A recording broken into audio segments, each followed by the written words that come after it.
There was a bit of a discussion between myself and some other friends a while back about what's going on in this nation and what are you doing about it. And I realized that I wasn't doing anything about it. And I said, well, damn it, I'm going to go do something about it. And that's what I'm trying to do. Hey guys, HosUSMC here. Find a bit of a cold, so sorry about the sound of the voice, but I'm going to have to deal with it. This is a follow-up to my video on the armed march on Washington, D.C. I wanted to talk about a couple of things. First of all, people continually talked about the agent provocateur thing, even though I felt like it's a little bit of a moot point.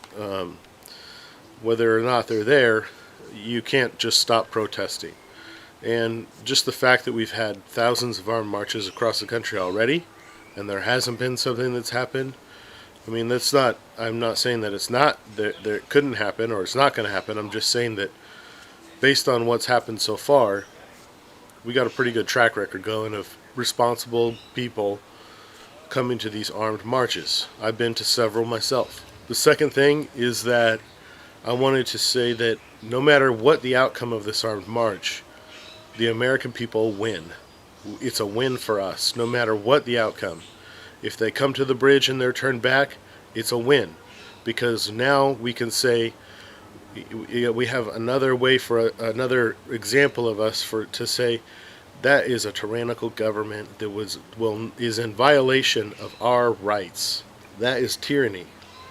2, if they march through DC armed, then they're saying, well, maybe there is some hope.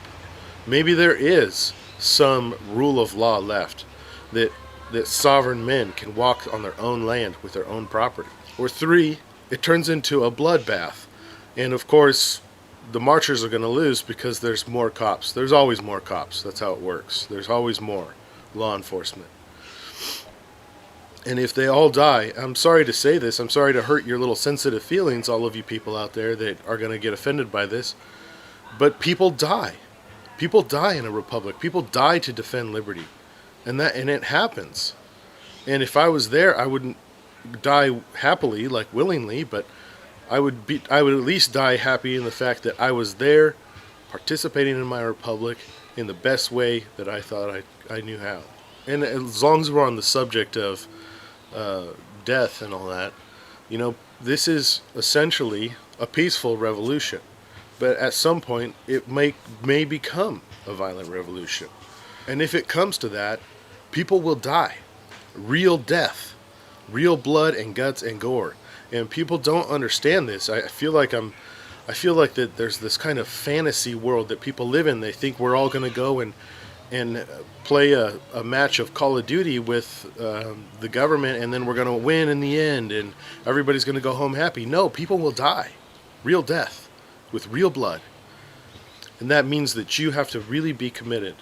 You have to be real and understand that when you speak out against your government and you say, no, I refuse to be subjugated, that you are putting yourself in a situation that could become potentially deadly.